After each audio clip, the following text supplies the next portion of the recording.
नमस्कार, मैं हूं राज और आप देख रहे हैं प्योर पॉलिटिक्स।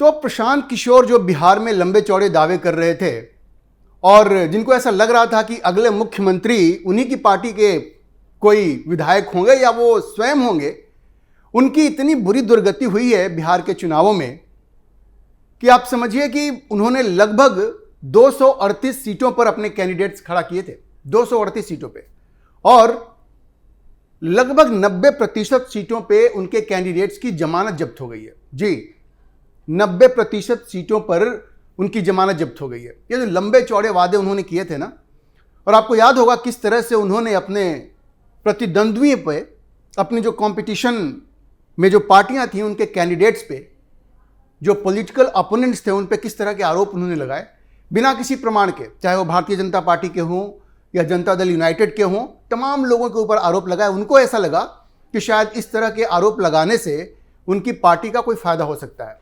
और उनकी पार्टी को चुनाव में सफलता मिल सकती है। लेकिन बिहार की जनता ने उन्हें इस तरह से दुत्कारा है, इस तरह से रिजेक्ट किया है कि वो अब किसी को मुंह दिखाने लायक नहीं बचे हैं। 238 सीटों पे कैंडिडेट खड़ा किया, एक भी कैंडिडेट जीत नहीं पाया और 90% से ज़्यादा सीटों पर उनके जो कैंडिडेट्स थे उनकी जमानत जब्त हो गई है।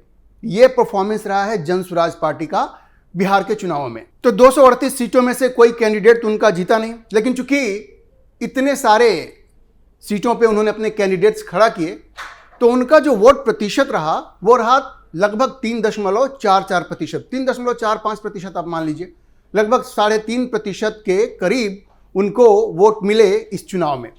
और जैसा मैंने कहा, अब आप 238 सीटें लड़ेंगे तो कुछ तो वोट आ ही जाएगा, लेकिन 98% जो कैंडिडेट्स थे उनकी जमानत जब्त हो गई। लेकिन मजे की बात क्या है, प्रशांत किशोर ये कहा करते थे कि हम या तो अर्श पे होंगे या तो फर्श पे होंगे। कई बार उन्होंने कहा कि या तो हम 10 सीट से कम जीतेंगे या 150 से ज़्यादा, 150 से ज़्यादा सीट हम जीतेंगे, ये उनका कहना था। 10 सीट से कम जीतेंगे या 150 से ज़्यादा जीतेंगे, यहां तो खाता ही नहीं खुला, उनका तो खाता ही नहीं खुला, जीरो, उनका स्कोर रहा जीरो। तो आप समझिए कि बिहार के लोगों ने किस तरह से उनको रिजेक्ट किया है। अच्छा, सबसे मजे की बात यह है कि प्रशांत किशोर ने इन चुनावों में और इन चुनावों से पहले भी बिहार के मुख्यमंत्री नीतीश कुमार को इस तरह से टारगेट किया कि उन्होंने एक तरह से बिल्कुल राइट ऑफ कर दिया था जनता दल यूनाइटेड को और नीतीश कुमार को। और क्या कहा? उन्होंने कहा कि अगर जनता दल यूनाइटेड को 25 सीट से ज़्यादा विधानसभा चुनाव में सफलता मिलती है, 25 सीट से ज़्यादा सीटें आ जाती हैं, तो वो राजनीति छोड़ देंगे। बिल्कुल, उन्होंने कहा कि वो राजनीति छोड़ देंगे अगर प्रशांत किशोर को 25 से ज़्यादा सीटें मिलती हैं।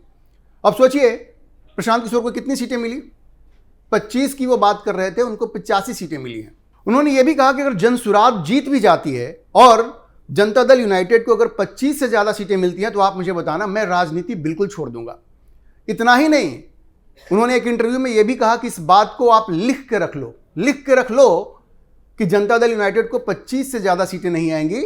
और यह भी कहा, देखिए उनका जो कॉन्फिडेंस है, कॉन्फिडेंस से ज़्यादा मैं कहूँगा कि उनके मन में नीतीश कुमार के लिए जो नफरत थी, पता नहीं किस वजह से है, क्योंकि वो नीतीश कुमार ही थे जिन्होंने प्रशांत किशोर को मौका दिया, अपनी पार्टी का वाइस प्रेसिडेंट बनाया उनको। नीतीश कुमार के घर में रहते थे प्रशांत किशोर, लेकिन आज वो इस तरह की बातें कर रहे हैं, उनके मानसिक स्वास्थ्य पे तो उंगली उठाई ही, व्यक्तिगत बातें भी वो कर रहे हैं। और ये भी कहा कि इसको एक्सप्लेन करने की जरूरत नहीं है। मतलब उनको लग रहा था कि जनता दल यूनाइटेड को पूरी तरह से बिहार की जनता इस बार रिजेक्ट कर देगी, लेकिन ऐसा हुआ नहीं। ये जो चुनाव पलटा मैं इस सेंस में कह रहा हूं कि किसी ने भी ये उम्मीद नहीं की थी कि 200 से ज़्यादा सीटें एनडीए को आएंगी। उसकी एक सबसे बड़ी वजह यह है कि नीतीश कुमार ने स्ट्रांग कमबैक किया है, बिल्कुल स्ट्रांगली कमबैक किया है। 2020 के चुनाव में जनता के मन में, इवन जो उनके सपोर्टर्स थे, उनको एक लगता था कि भाई काफ़ी समय हो गया, फटीग हो गया था। और चूंकि वो कोविड का समय था, 2020 का टाइम था, तो कुछ नाराज़गी भी थी और लोग ये कहते थे कि भाई बहुत हो गया, अब नीतीश कुमार को अब रिटायर हो जाना चाहिए। लेकिन इस बार 2025 के पहले कहीं कोई एंटी इनकम्बेंसी नहीं दिख रही थी नीतीश कुमार को लेकर के, किसी के मन में कोई रोष नहीं था। और हर किसी के मन में जो 2020 में गुस्सा दिख रहा था ना, इस बार वो सिंपैथी दिख रही थी, सहानुभूति दिख रही थी। और ये एक बहुत बड़ी वजह रही है कि पिछले चुनाव में जहां जनता दल यूनाइटेड को सिर्फ 43 सीटें मिली थी, इस बार 85 मिली है, लगभग दुगना। लेकिन ये जो प्रशांत किशोर हैं, वो अपने आप को स्ट्रैटेजिस्ट कहते हैं। वो कहते हैं कि हम जनता की नब्ज पकड़ लेते हैं, लेकिन वो बिल्कुल नहीं पकड़ पाए। और उन्होंने कहा कि 25 सीट से ज़्यादा तो ये जदयू जीत ही नहीं सकती और नीतीश कुमार दोबारा मुख्यमंत्री नहीं बनेंगे। दोनों बातें उनकी गलत साबित हो गई। तो सवाल यह है कि जो उन्होंने कहा था कि अगर ऐसा हुआ तो हम राजनीति से संन्यास ले लेंगे, तो क्या वो संन्यास लेंगे? और मैं आपको बताऊं कि चर्चा क्या हो रही है। जिस दिन ये चुनाव परिणाम आए, उस दिन प्रशांत किशोर मीडिया के सामने नहीं आए। आमतौर पे वो हर बात पे बोलने के लिए मीडिया के सामने आ जाते हैं और अपनी बात रखते हैं, लेकिन इस बार जिस दिन चुनाव परिणाम आए, प्रशांत किशोर कहीं दिखे ही नहीं। तो लोगों ने कहना शुरू कर दिया, सोशल मीडिया पे काफ़ी ट्रोलिंग हुई उनकी कि भाई क्या प्रशांत किशोर ने संन्यास ले लिया है? अभी तक वो मीडिया के सामने नहीं आया है। अच्छा देखिए, कोई पहली बार नहीं है कि प्रशांत किशोर ने जदयू के बारे में एक गलत भविष्यवाणी की, गलत बातें की। उन्होंने 2024 का जो लोकसभा चुनाव हुआ था, उसमें भी उन्होंने कहा था कि जनता दल यूनाइटेड को 6 से ज़्यादा सीटें नहीं मिलेंगी। ये प्रेडिक्शन पे उनको जितना भरोसा रहता है ना, वो बंगाल की बात उनको बार बार वो लोगों को बताते हैं कि हमने कह दिया था कि बीजेपी 100 से ज़्यादा सीटें नहीं जीतेंगी, 100 के अंदर ही रहेंगी। वही बात वो बार बार दोहराते हैं। एक तुक्का लग गया तो बार बार वही बात करते हैं। 2024 में कहा कि जदयू को 6 से ज़्यादा सीटें नहीं मिलेंगी, जबकि जदयू को 12 सीटें मिली। तो उनकी ये जो बयानबाजी है, ये चलती रहती है, बार बार उनको मुंह की खानी पड़ रही है, लेकिन वो सुधरने वाले नहीं है। ऐसा लगता है उन्होंने मन बना लिया है कि वो ये सारी बातें, इस तरह की बातें करते रहेंगे। और दूसरे, मुझे आश्चर्य इस बात का होता है, वो कहते हैं वो कम्युनिकेशन के एक्सपर्ट हैं। कम्युनिकेशन के जो लोग होते हैं ना, आप कॉर्पोरेट में भी देखिए, जो लोग होते हैं वो बहुत सोच समझ के बात करते हैं, हर वर्ड उनका बहुत मेजर्ड होता है।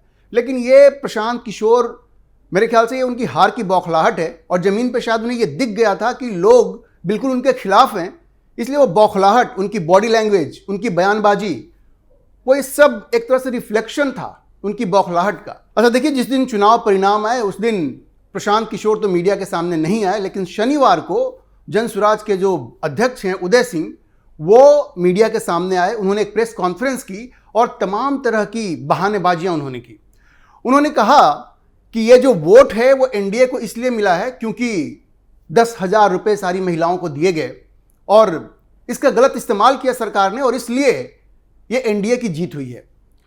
और जब उनसे ये पूछा गया कि भाई प्रशांत किशोर ने ये कहा कि वो तो राजनीति छोड़ देंगे अगर जदयू को 25 से ज़्यादा सीटें मिल जाती हैं, तो उदय सिंह ने कहा कि भाई ये सवाल तो आप प्रशांत किशोर से ही पूछ लीजिए। उनके पास कोई जवाब नहीं था।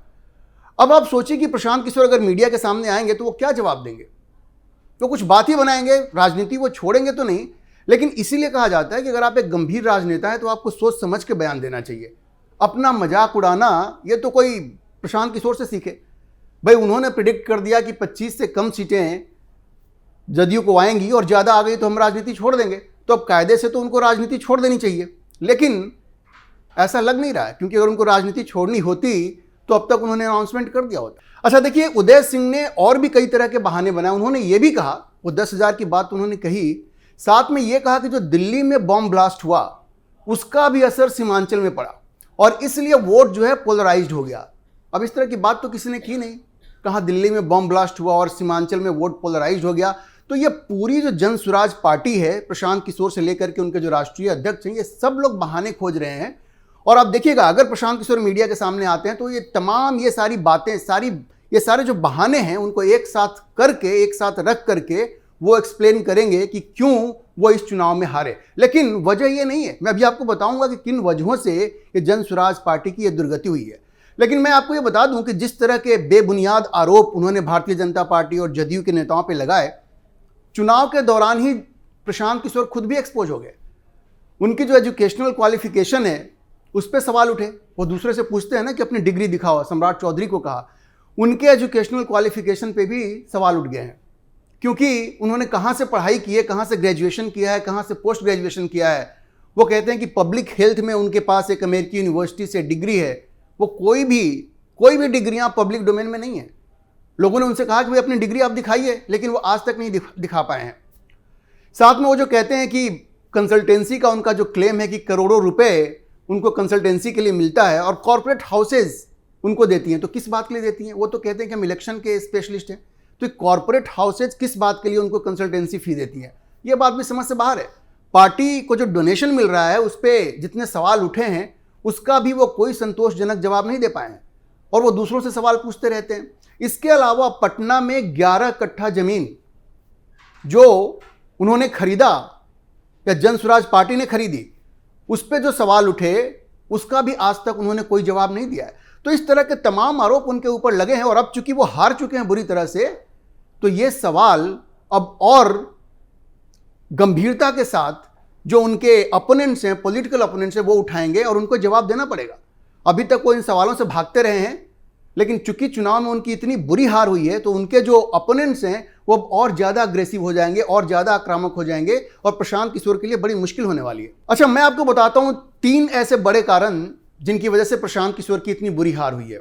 देखिए, सबसे पहला कारण तो यह है कि प्रशांत किशोर ये मानते हैं या लोगों को बताते हैं कि उनमें इलेक्शन को मैनेज करने की क्षमता है। ये मैनेजरियल जो उनका एक्यूमेन है, जो उनकी एक्सपर्टीज है, उसकी वजह से वो दावा करते हैं उन्होंने नरेंद्र मोदी को जिताया, उन्होंने ममता बनर्जी को जिताया, YSR को जिताया, तमाम लोगों को कहते हैं कि हमने जिताया। लेकिन ऐसा कभी होता नहीं है। इलेक्शन आप कभी ये मैनेजरियल एक्सपर्टीज से आप नहीं जीतते हैं। इसके लिए ज़रूरी यह है कि कोई पॉलिटिकल पार्टी है, पहले तो उसके पास एक आइडियोलॉजी होनी चाहिए और कोई कैरिस्मेटिक फेस होना चाहिए। जन स्वराज के पास इन दोनों में से कुछ भी नहीं है, कोई आइडियोलॉजी नहीं है। किसी को नहीं मालूम है कि कौन सी आइडियोलॉजी है। वो गांधीयन सोशलिज्म की बात करते हैं, बट उसमें नया क्या है? कोई डिफ्रेंशिएटर नहीं है और खुद उनका चेहरा इतना कैरिस्मेटिक नहीं है कि लोग उनको पसंद करें। तो सबसे बड़ी वजह तो ये है कि उनके पास ना कोई आइडियोलॉजी है, ना कोई कैरिस्मेटिक फेस है। दूसरा जो सबसे बड़ा ब्लंडर उन्होंने ये किया कि उन्होंने खुद चुनाव नहीं लड़ा। पहले उन्होंने कहा कि या तो जन्मभूमि से या कर्मभूमि से हम चुनाव लड़ेंगे, तो पहले लगा कि शायद वो करगहर से या तो फिर राघोपुर से। उन्होंने कहा कि इन 2 जगहों से हम चुनाव लड़ सकते हैं। जब करगहर से रितेश पांडे को उन्होंने कैंडिडेट बना दिया तो ऐसा लगा कि भाई शायद वो राघोपुर से चुनाव लड़ सकते हैं। लेकिन राघोपुर के बारे में उन्होंने कहा कि हम वहाँ जाएंगे, वहाँ लोगों से फीडबैक लेंगे और उसके बाद डिसाइड करेंगे। लेकिन राघोपुर पहुँचने पे उनकी इतनी हूटिंग हो गई वहाँ पे कि वो डर से मैदान छोड़ के भाग गए। और जिस दिन वो राघोपुर से डर के भाग गए उसी दिन ये तय हो गया कि वो चुनाव हार चुके हैं, वो कॉन्फिडेंस लूज कर चुके हैं। और ये उनकी दूसरी सबसे बड़ी गलती थी और उसका खामियाजा उनको और उनकी पार्टी को इस चुनाव में भुगतना पड़ा। क्योंकि अगर सेनापति ही भाग जाए तो फिर सेना का क्या हश्र होगा, आप समझ सकते हैं। और जो तीसरी वजह है वो ये है कि जन स्वराज के पास या प्रशांत किशोर के पास बिहार में कोई सोशल या कास्ट इक्वेशन नहीं, कोई समीकरण नहीं उनके पास। और चाहे आप विकास की कितनी ही बातें कर लें, बिहार जैसे प्रदेश में अगर आपके पास वो सामाजिक समीकरण नहीं है, वो जातीय समीकरण अगर आपके पास नहीं है, तो फिर आप चुनाव नहीं जीत सकते। प्रशांत किशोर खुद को इलेक्शन स्ट्रेटजिस्ट कहते हैं। अगर वो इतनी बात भी नहीं समझते हैं तो बहुत ही, ये तो शर्म की ही बात है, यही कहा जा सकता है। अभी के लिए इतना ही। हम इस खबर पर नजर बनाए रखेंगे और आपको अपडेट करते रहेंगे। आप इस विषय पर क्या सोचते हैं, अपनी राय कमेंट बॉक्स में जरूर लिखें। और अगर आपको ये वीडियो पसंद आया हो तो आप इसे लाइक करें, शेयर करें और हमारे चैनल को सब्सक्राइब जरूर करें।